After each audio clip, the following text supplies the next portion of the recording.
नमस्कार स्टूडेंट्स। आज जो हम वीडियो में पढ़ाने जा रहे हैं वो हमारा इंट्रोडक्टरी पार्ट है हमारे सब्जेक्ट का fluid mechanics and machines chapter 1 का। और जो टॉपिक्स आज कवर करने वाले हैं वो हैं बेसिकली फ्लूइड की डेफिनेशन, देन फ्लूइड मैकेनिक्स की विभिन्न शाखाएं और उसके बाद में विभिन्न फ्लूइड प्रॉपर्टीज़ जैसा कि ब्लैक बोर्ड पे हमने वाइट बोर्ड पर लिखी है। सबसे पहले हम जानें कि फ्लूइड क्या है। फ्लूइड या तरल कोई भी वो चीज़ है विच कैन फ्लो, जो कि प्रवाहित हो सकती है।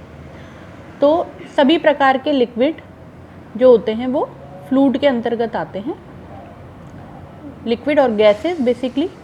परंतु मुख्य रूप से क्योंकि यह हमारा जो सब्जेक्ट है वह हाइड्रोलिक्स नाम से भी जाना जाता है, तो हम यहाँ पर एक ही प्रकार के द्रव का ज़्यादा अध्ययन करेंगे, तरल का, उसका नाम है जल। अब हम आगे बढ़ते हैं फ्लूइड मैकेनिक्स की शाखाओं के बारे में। फ्लूइड मैकेनिक्स में दो मुख्य शाखाएं होती हैं, स्टैटिक्स और डायनेमिक्स। स्टैटिक्स फ्लूइड मैकेनिक्स की वह शाखा है जिसमें जो तरल होता है वह स्टैटिक कंडीशन में रहता है, मतलब स्थिर रहता है, जिसमें पानी का कोई मूवमेंट नहीं होता है। तथा डायनेमिक्स वह शाखा है जिसमें जो तरल है वह गति कर सकता है, मूवमेंट कर सकता है। और डायनेमिक्स को फर्दर हम दो अन्य शाखाओं में भी विभाजित कर सकते हैं। पहला है काइनेमेटिक्स और दूसरा है काइनेटिक्स। काइनेमेटिक्स शाखा के अंदर जो तरल होता है उसे गति कराने के लिए किसी प्रकार के बाह्य बल की आवश्यकता नहीं होती है, मतलब वह स्वतः गतिमान होता है। ये वायुमंडलीय प्रभाव के कारण हो सकता है, किसी अन्य प्रभाव के कारण, ग्रेविटी के कारण हो सकता है, या ओपन चैनल फ्लो में स्लोप के कारण हो सकता है। दूसरा जो हमारी शाखा है वह है काइनेटिक्स। काइनेटिक्स के अंदर जो हमारा द्रव या तरल गति करता है उसके लिए हमें किसी प्रकार के बाह्य फोर्स की आवश्यकता होती है, जैसे कि हो सकता है कि हम मोटर के द्वारा तरल को मूवमेंट दें। अब हम बात करते हैं फ्लूइड प्रॉपर्टीज़ की।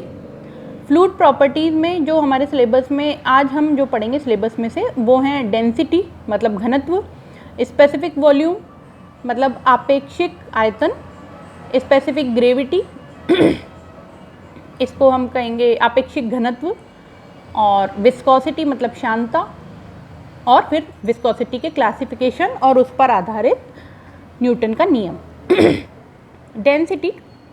डेंसिटी या घनत्व को हम रो से निरूपित करते हैं और यह मास पर यूनिट वॉल्यूम से मापी जाती है।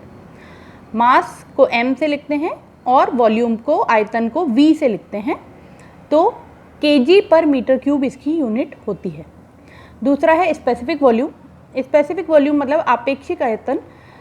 ज़्यादातर केसेस में किसी भी प्रॉपर्टी के आगे जब हम स्पेसिफिक शब्द लगाते हैं तो उसका अर्थ होता है कि हम उसको डेंसिटी से डिवाइड करते हैं।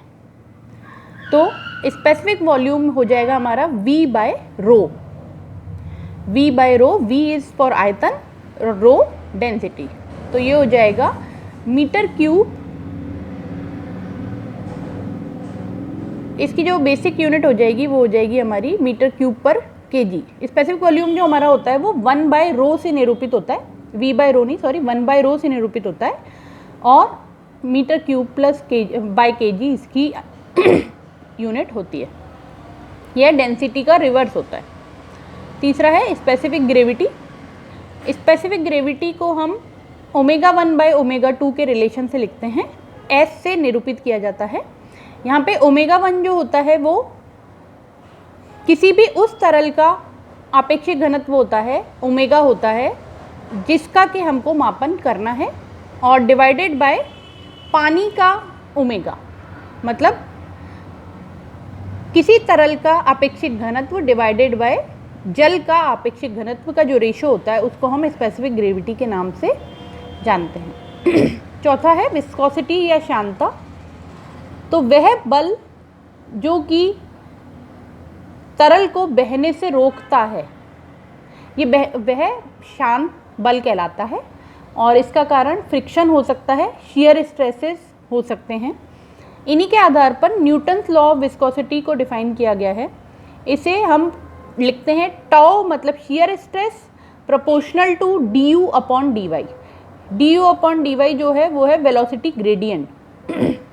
Change in velocity divided by change in displacement.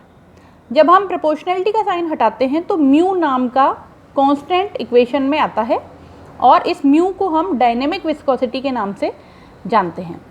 जब डायनेमिक विस्कोसिटी को डेंसिटी से डिवाइड किया जाता है तो न्यू नाम का एक नया प्रॉपर्टी डेराइव होती है, इसे हम काइनेमेटिक विस्कोसिटी के नाम से जानते हैं। सामान्य भाषा में डायनेमिक विस्कोसिटी की जो यूनिट होती है वो पॉइज होती है और काइनेमेटिक विस्कोसिटी की जो यूनिट होती है वो स्टोक होती है। तो आज के इस वीडियो में इतना ही।